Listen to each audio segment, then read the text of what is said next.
Mis hermanos, por favor, abran sus Biblias en el capítulo 3 del libro de Génesis. Vamos a leer los versículos del 8 al 10.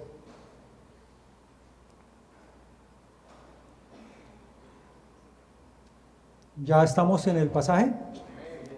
Dice la Escritura: y oyeron la voz de Jehová Dios que se paseaba en el huerto al aire del día. Y el hombre y su mujer se escondieron de la presencia de Jehová Dios entre los árboles del huerto. Mas Jehová Dios llamó al hombre y le dijo: ¿dónde estás tú? Y él respondió: oí tu voz en el huerto y tuve miedo, porque estaba desnudo y me escondí. El primer libro de la Biblia nos deja registrada la primera pregunta que le hace el Señor al hombre. Y es probablemente sea también la última que le vaya a hacer: ¿dónde estás tú? Es muy llamativo cómo Dios reconviene por primera vez al pecador. No es necesario que nos detengamos en por qué Dios le está haciendo esta pregunta al hombre, pero sí miremos un poquito el contexto. El hombre había pecado contra Dios, y la enajenación que produce el pecado en el hombre se hace evidente. Adán debió haber buscado a Dios ante su pecado, pero no lo hizo. Debió haber atravesado el huerto diciéndole: Dios mío, he pecado contra ti. Sin embargo, no lo hizo.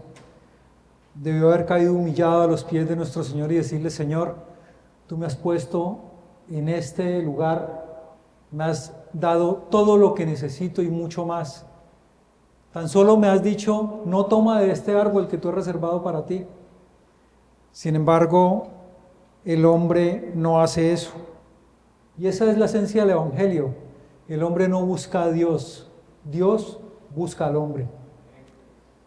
No es: Dios mío, ¿dónde estás tú? Es: pecador, ¿dónde estás tú? Nosotros vemos continuamente en la Escritura al Señor buscando al hombre para reconciliarlo.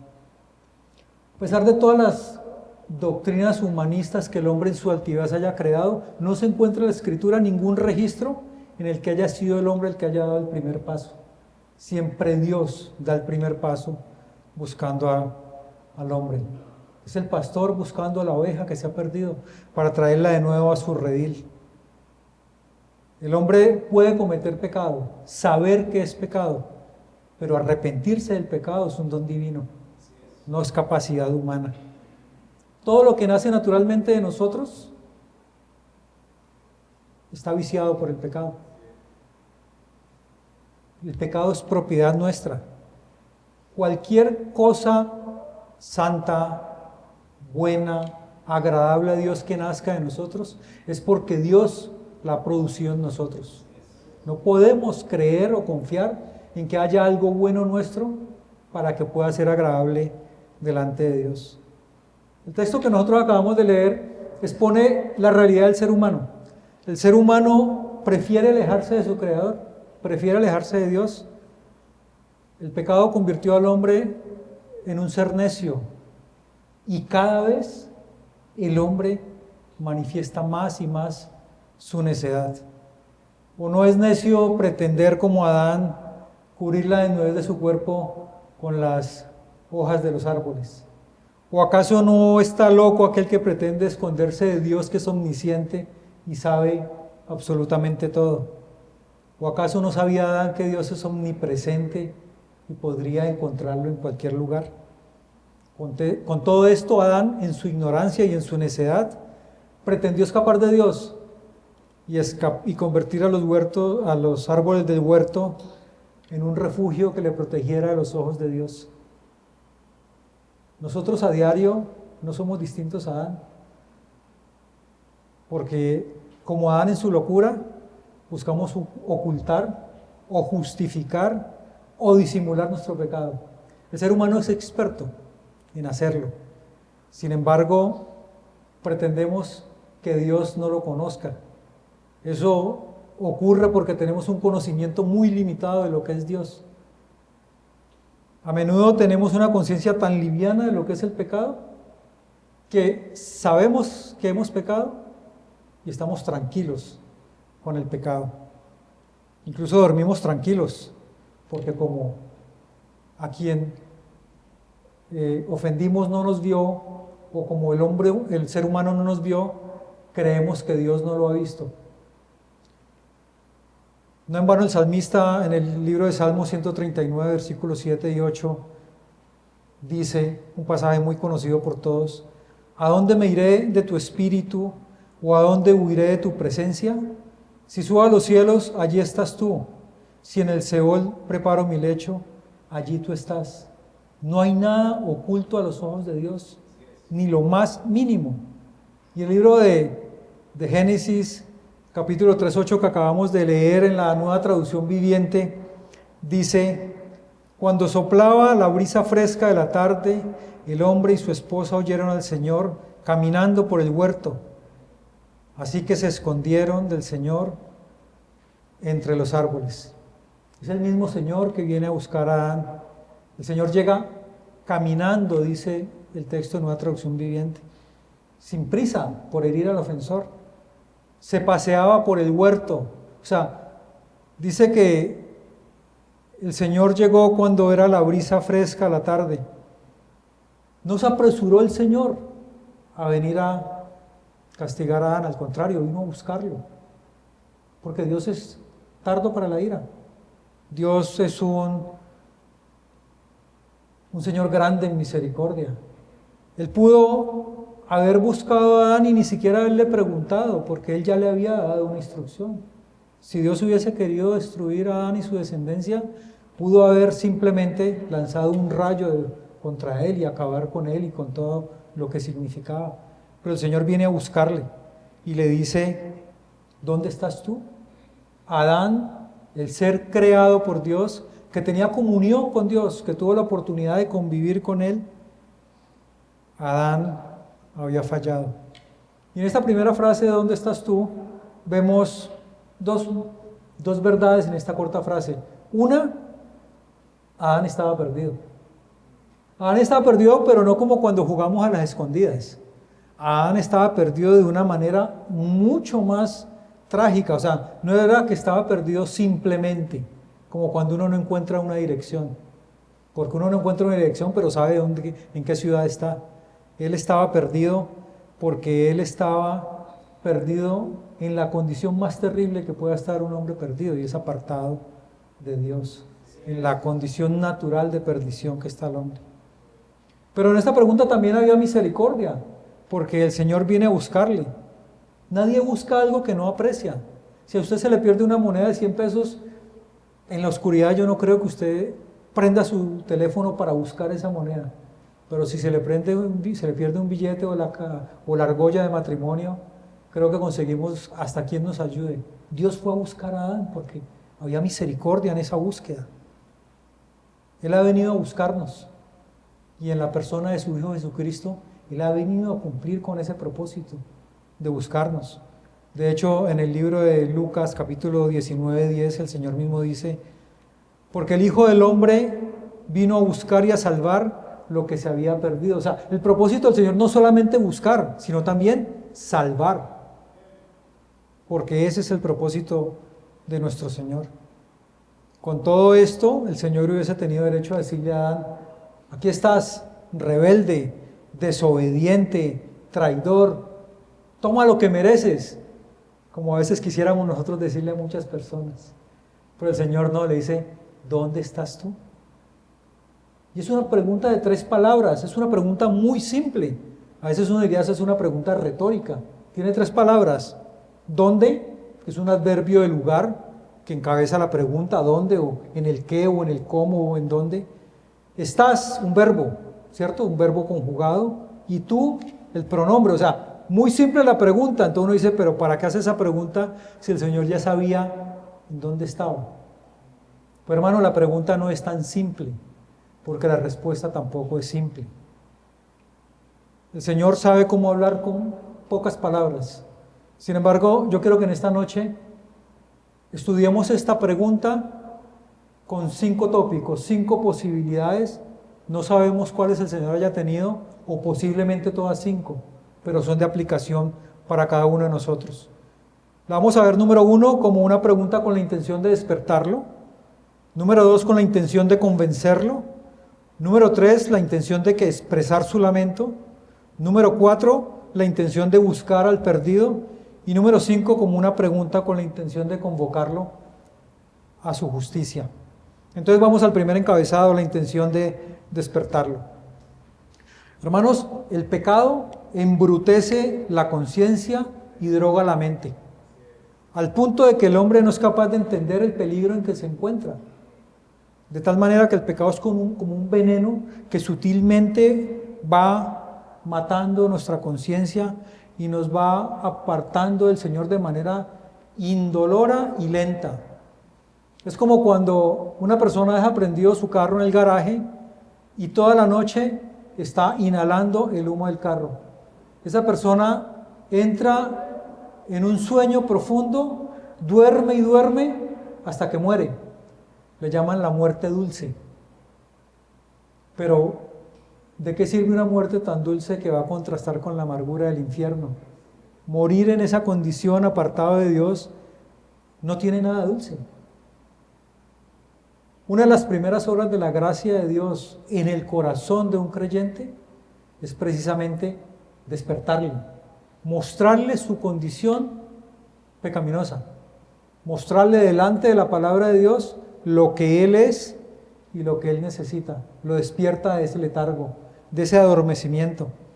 El apóstol Pablo en el libro de Efesios, capítulo 5, versículo 14, nos ejemplifica muy bien lo que significa ese llamado. Dice el apóstol Pablo a los Efesios: por esta razón dice, despierta tú que duermes y levántate de entre los muertos y te alumbrará Cristo. Esa es la condición natural del hombre apartado de Dios. Está muerto, pero está muerto en delitos y pecados. Con este enfoque nosotros vemos la intención del Señor de poner a pensar a Adán: Adán, ¿dónde estás tú? Adán era consciente de su falta, pues tan es así que se escondió del Señor. Dios tenía la intención de cuestionar su espíritu. El Señor sabía en dónde estaba, sabía que estaba detrás de 2 árboles, pero le estaba diciendo: Adán, mírate, desnudo, siendo un extraño para tu Creador, temiendo la presencia de tu Señor, miserable, arruinado, por tu voluntad rebelde has caído de tu excelso estado, perdido para tu Dios, perdido para el gozo, perdido para la paz, perdido en el tiempo, perdido para la eternidad. Ese es el llamado que el Señor le hace a Adán. El Señor nos pregunta a nosotros: ¿dónde estás tú? ¿Está tranquila tu conciencia? Es una pregunta para los hijos, porque los impíos están muertos, y los impíos es necesario que primero Dios les dé vida, para que una vez que tengan vida, el Señor les pueda hacer la pregunta: ¿dónde estás tú?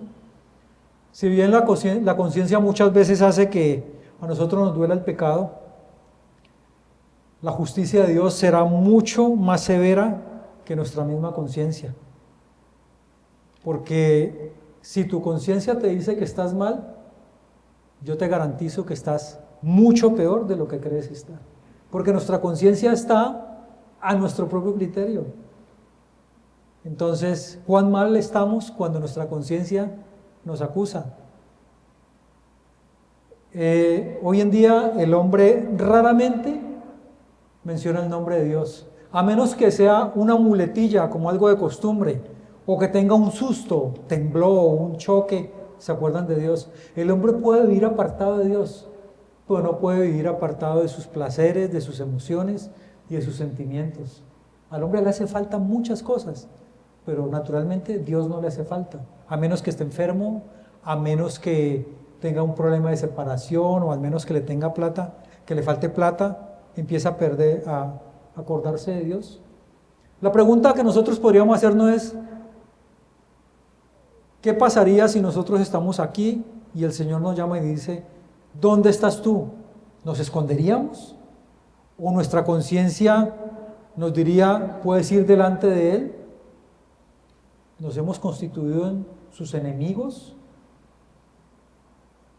Es una posición muy deplorable la de una criatura que le tenga miedo a su creador, como le pasó a Adán. Nosotros fuimos creados con un propósito: glorificarle y gozarnos de su presencia para siempre. Y si nosotros como criaturas y como hijos de Dios no disfrutamos de ese propósito, algo malo está pasando en nosotros, porque ese es el fin primario del ser humano. El punto es que al ser humano no le gusta el alimento que le ofrece Dios. Prefiere alimentarse de lo que encuentra allá afuera. El Salmo 7, 11 y 12 nos muestra claramente cuál es la posición de Dios frente al pecado y frente al pecador. Dice: Dios es juez justo y un Dios que se indigna cada día contra el impío. Y si el impío no se arrepiente, él afilará su espada, y tensado y preparado está su arco. O sea, que Dios se apiade de nosotros y que nos revele en dónde estamos realmente, cuál es nuestra real condición, y que nos despierte de ese letargo, si es que estamos en ese letargo. Y gracias a Dios por la prédica del pasado domingo que nos hablaba acerca de eso. Tener una conciencia clara y urgente del pecado es algo vital para el creyente. Vamos al segundo encabezado, y es el propósito del Señor con esa pregunta de convencer a Adán de pecado y de conducirlo a una confesión. Si el corazón de Adán hubiese estado en el estado correcto, habría hecho una confesión de su pecado, porque esa es la convicción que Dios le da a sus hijos, la necesidad de confesar sus pecados, porque el Señor nos dice es que Él es fiel y justo. Además de perdonarnos, el Señor nos va a limpiar de toda maldad. Él lo ha prometido. O sea que podemos llegar confiadamente. Y no hay ningún pecado que Él no pueda perdonar. Él es poderoso. Entonces, pensemos en Adán. Dios lo hizo a su propia imagen. Si nosotros los seres humanos, como dice el pastor Fred Michelén, tuviéramos que escoger una criatura que nos pudiera representar delante de Dios, el más apto para ello sería Adán. Fue creado a la imagen y semejanza de Dios. Estuvo en comunión perfecta con Dios. O sea, sería el que podía representarnos. Sin embargo, ya sabemos qué pasó con Adán. O sea que si Adán por una sola falta de desobediencia fue llamado a rendir cuentas, ¿cuánto más nos podría hacer a nosotros el Señor esa pregunta? El Señor podría decirnos esta noche: Jaime, te he dado todo. Te he dado dones, te he dado una esposa, te he dado trabajo, te he dado una familia. Nunca te has quedado sin comer, he cubierto tu cuerpo. Mis misericordias han fluido todo el tiempo sobre ti. ¿Dónde estás tú? ¿Acaso no has olvidado mis mandamientos? ¿Acaso no has aborrecido mi persona? ¿Acaso no has quebrantado mis leyes? ¿O no has rechazado a mi Hijo? ¿O acaso no te contentas con tus propias obras o tomar tu propia justicia? ¿O acaso no disfrutas más en conformarte con los deleites de este mundo que con mis mandamientos? ¿O no prefieres más agradar a los hombres que a mí? Estoy hablando en primera persona porque ese es un diagnóstico que el Señor me hace todos los días, y seguramente a cada uno de ustedes han tenido la bendición de poder hacerlo delante de su palabra. Y el Señor pregunta: Adán, ¿dónde estás tú? Es como diciéndole: Adán, ¿cómo llegaste allí? O sea, ¿qué pasó para que llegaras a ese momento? ¿Qué pasó para que llegaras a esa situación? Y sabemos la respuesta. Adán, tú estás en ese lugar por ti mismo. Y si hubieses vivido rectamente, otro sería el resultado. Y si Dios pregunta al pecador: ¿dónde estás tú?, la respuesta es: tú estás donde tú mismo te has llevado. Haber pecado es responsabilidad única y exclusiva de cada uno de nosotros.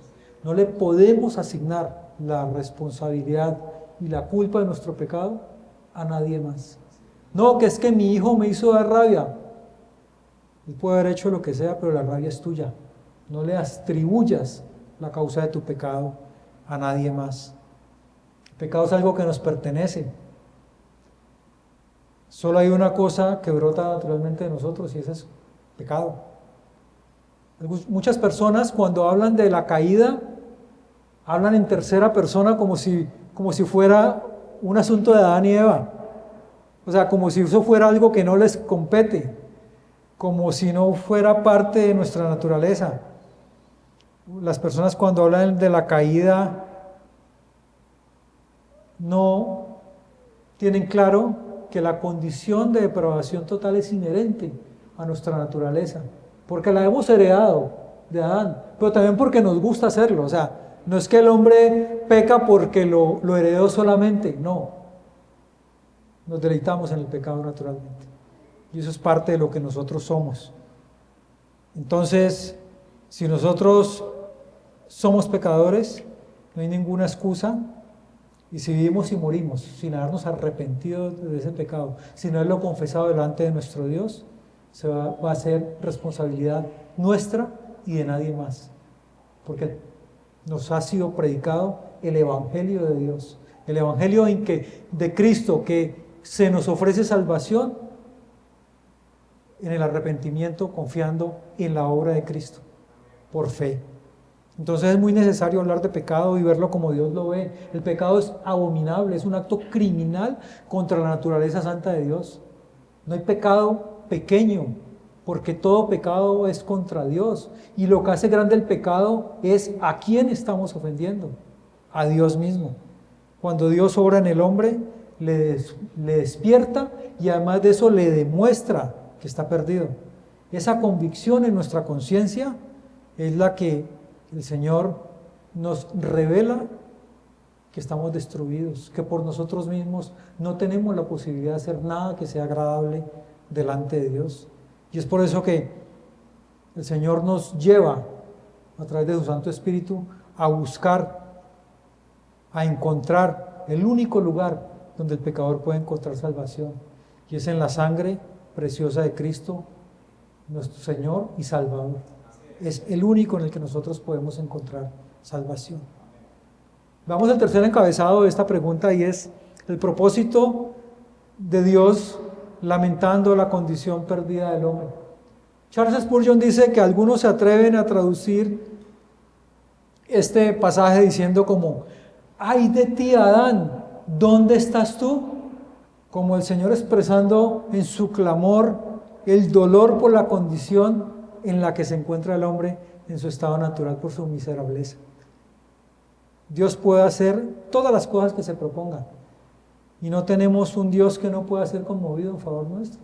O sea, Dios incluso se autodenomina en muchas partes de la Escritura como un padre buscando a sus hijos, o como una madre buscando a sus hijos, como un pastor buscando a sus ovejas. Hay muchos pasajes. Mateo 27:37, el Señor Jesucristo mismo, hablándole al pueblo de Israel, le dice: Jerusalén, Jerusalén, la que mató a los profetas y apedreó a los que son enviados a ella. ¿Cuántas veces quise juntar a tus hijos como la gallina junta a sus pollitos debajo de sus alas, y no quisiste? El Señor clamando al pueblo arrepentimiento, pero la naturaleza del corazón humano, un corazón de piedra, un corazón duro, un corazón rebelde.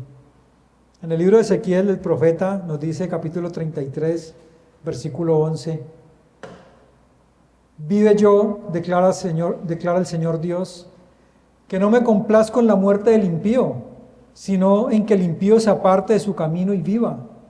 Volveos de vuestros malos caminos.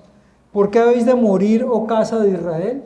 O sea, el Señor no se complace en la muerte del impío. Si el Señor se complaciera en la muerte del impío, no hubiese diseñado un plan de salvación, porque sería contradictorio. Además que es un plan de salvación en el que el Señor hace todo incluso nosotros en contra de Él. O sea que el Señor no se complace. Quiera Dios darnos la convicción que hubo en el Hijo perdido, cuando dice en la Escritura de Lucas 15:21: me levantaré e iré a mi Padre y le diré: Padre, he pecado contra el cielo y contra ti. Yo no soy digno de ser llamado tu hijo. Que el Señor nos despierte y nos convenza de nuestro pecado y de nuestra necesidad de buscarle para poder clamar de esa manera. Y si uno sigue leyendo ese pasaje, uno ve cómo es la actitud del Padre. El Padre le ve desde lejos y el Padre le ve con ojos de misericordia. El Padre corre a buscarlo con pies de misericordia. El Padre lo encuentra y le abraza con brazos de misericordia. Le besa con labios de misericordia. Dice, quítenle los harapos con palabras de misericordia. Él le viste con actos de misericordia. Todo en nuestro favor como hijos de Dios es por su misericordia, por nada más, y esa es nuestra esperanza.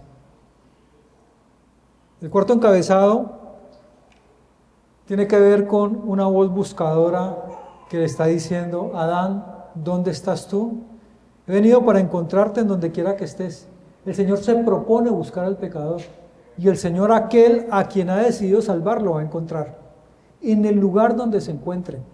O sea que el Señor dice, voy a buscarte hasta que la mano de mi misericordia te alcance. Voy a sostenerte todavía hasta llevarte de regreso conmigo y reconciliarte con mi corazón. O sea, no hay corazón tan duro que el Señor no pueda cambiar. Es que he sido muy rebelde toda la vida. Si el Señor se propone, va a hacer todo lo necesario para doblegar ese corazón y llevarlo cautivo a sus pies. El Señor ha salido a buscarnos y gracias a Dios porque nosotros nos encontramos en ese redil que el Señor llamó una vez y nos encontró. Pero eso no significa que no vaya a preguntarnos ¿dónde estás tú? Porque el Señor todos los días a aquellos que se ha propuesto salvar, también Él se ha propuesto santificar. O sea que Él nos va a estar preguntando ¿dónde estás tú? No es que ya estoy en el redil, entonces ya sé dónde estoy y el Señor ya se olvidó de mí. El Señor se ha propuesto santificarnos y ese proceso constantemente el Señor lo está llevando a cabo. Muy a pesar nuestro, porque lamentablemente nuestro corazón sigue siendo rebelde. Segunda de Corintios 5:18, el apóstol Pablo le describe a la escuela de Corintios acerca de cómo el Señor se ha propuesto buscar a sus escogidos. Él sabe dónde están, Él sabe dónde estamos. Él nunca pierde aquello que Él ha escogido. Y aunque se hubiese descarriado lo más lejos posible, allá va a llegar su vara y su callado, porque Él nos va a encontrar. Dice la Escritura, 2 Corintios capítulo 5, versículos 18 y 19. Y todo esto procede de Dios, quien nos reconcilió consigo mismo por medio de Cristo. Nos dio el ministerio de la reconciliación, a saber, que Dios estaba en Cristo reconciliando al mundo consigo mismo, no tomando en cuenta a los hombres sus transgresiones, y nos ha encomendado a nosotros la palabra de la reconciliación. El ser humano ofende a Dios. Dios es el ofendido. Sin embargo, Dios el ofendido es el que da el primer paso para reconciliarse con el hombre. Dios todo lo dispone para la reconciliación, incluso su Hijo mismo fue sacrificado en favor nuestro. No hay condición tan deplorable en el hombre que el Señor no pueda redimir. No hay ningún pecador, por más malo que haya sido, que si al momento de su muerte se haya arrepentido, que el Señor no haya podido salvar. O sea que para el Señor no hay nada imposible. El salmista en el Salmo 41 y 2 dice, al Señor esperé pacientemente, y Él se inclinó a mí y oyó mi clamor, me sacó del hoyo de la destrucción, del lodo cenagoso, asentó mis pies como sobre una roca y afirmó mis pasos. El salmista no está declarando que él sabía en qué lugar estaba. Dice aquí la Escritura que estaba en el hoyo de la destrucción, que estaba en el lodo cenagoso. Sin embargo, hasta allá llegó el Señor y de allá lo sacó. O sea que no hay lugar de donde el Señor no nos pueda sacar. Finalmente, el quinto encabezado es un propósito diametralmente opuesto. Es para aquellos que hayan despreciado la pregunta que tiene la intención de despertarlos o la intención de producirles convicción de pecado, o aquellos que desprecian la pregunta con la intención de que sea un llamado misericordioso o un llamado de benevolencia buscándolos. Finalmente Dios va a hacer ese llamado, y es un llamado de la justicia convocándolos a rendir cuentas. Porque es que Adán había huido de Dios, pero el pecado de Adán no podía quedarse sin ser confrontado. El Señor le llama con voz de misericordia, le llama con voz de lamento, le llama con voz de tratar de sacarlo de su letargo, pero finalmente también lo llama con la intención de que se presente ante su tribunal, porque él ha pecado. Adán, ¿dónde estás tú? Vengo aquí para juzgar tu pecado. Tu pecado no puede quedarse sin castigo. Tengo que hacerte unas preguntas. De hecho, siguen unas preguntas. ¿Quién te dijo que estabas desnudo? O sea, le hace unas preguntas al Señor. Sin embargo, el Señor sabía que los argumentos de Adán no eran convincentes, porque ningún argumento del pecado es convincente delante del Señor. Eso no pasa. El Señor sabía que eran vanos, y el Señor iba a pronunciar su sentencia. Aunque había mucha misericordia en la pregunta, mucha compasión, también había mucha severidad, porque Dios es un Dios misericordioso, pero también es un Dios santo, justo, y es un Dios airado contra el pecado. Y el Señor no va a renunciar a ninguno de sus perfecciones, porque dejaría de ser Dios, y esa es su naturaleza. Hoy seguramente esa pregunta, ¿dónde estás tú?, no es audible para muchos, por el afán con que vivimos, por el ruido del día a día, pero esa pregunta un día va a ser necesario responderla. Y es mejor responderla desde la pregunta de la misericordia que desde la sentencia de la justicia, porque la misericordia es en bendición para nosotros. Eso es una cosa que nosotros necesitamos tener claro. Podemos posponer esa pregunta, podemos aplazarla, podemos dejarla para otro día, pero un día es necesario responderla. ¿Dónde estás tú? Y es posible que para muchos el pecado y la muerte no tengan trascendencia, pero para el Señor sí son determinantes, porque eso determina dónde va a ser tu eternidad. Es definitivo.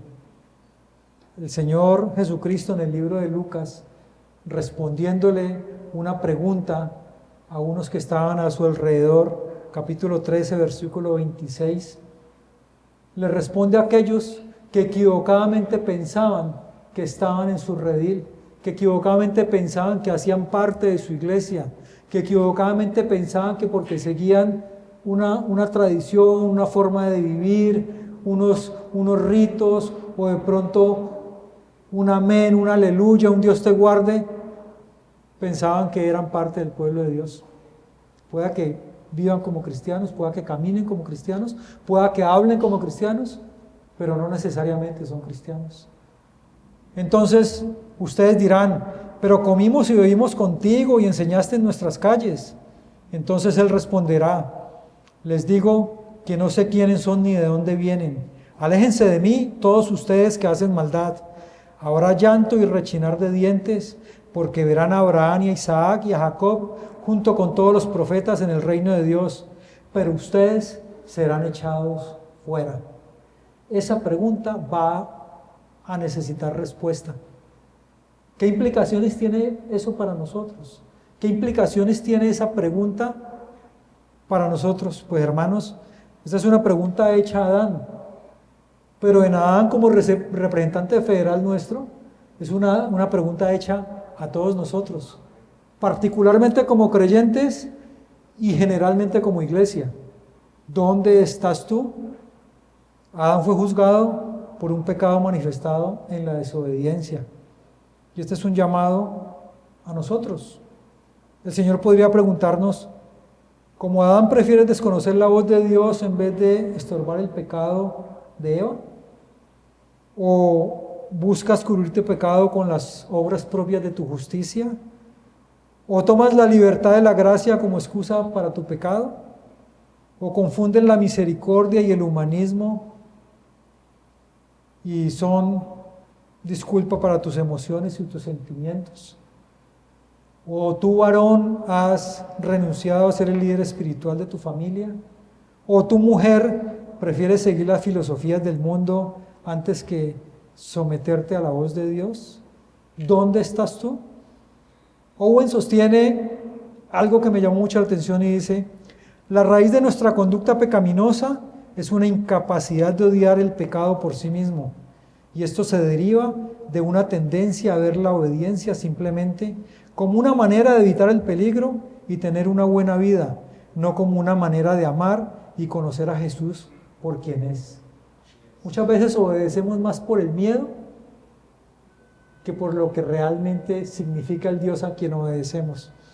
O sea, la obediencia como un mecanismo para ganarnos la salvación y no la obediencia como respuesta a nuestra condición de salvos, que es lo que el Señor nos enseña. Por eso el apóstol Pablo le dice a los Efesios en el capítulo 5, versículo 15, en imperativo les dice: mirad pues con diligencia cómo andéis, no como necios, sino como sabios. No como Adán, tenemos el ejemplo de Cristo. No como Adán, sino tenemos el ejemplo de Cristo. ¿Quiere Dios convencernos esta noche de que Él nos busca? Si estamos en Él, no habrá temor si nos llama a su presencia, ya sea que nosotros muramos o que Él llegue, pero que no haya temor. Y cuando el Señor nos diga: ¿dónde estás tú?, tú le puedas responder: heme aquí, hemos lavado y blanqueado nuestras ropas en la sangre del Cordero y estamos esperando morar en tu presencia por los siglos de los siglos. Esa es la convicción que debemos tener nosotros los creyentes, es que no le tememos a nuestro Creador. El apóstol Pablo nos deja en un pasaje algo que es necesario interiorizar y hacerlo parte de nuestra vida. Capítulo 1, 1 de Pedro, capítulo 1, versículo 13 al 16. Y en ese pasaje el apóstol Pedro le está hablando a la iglesia y le está diciendo: por tanto, ceñid los lomos de vuestro entendimiento, sed sobrios y esperad por completo en la gracia que se os traerá cuando Jesucristo sea manifestado.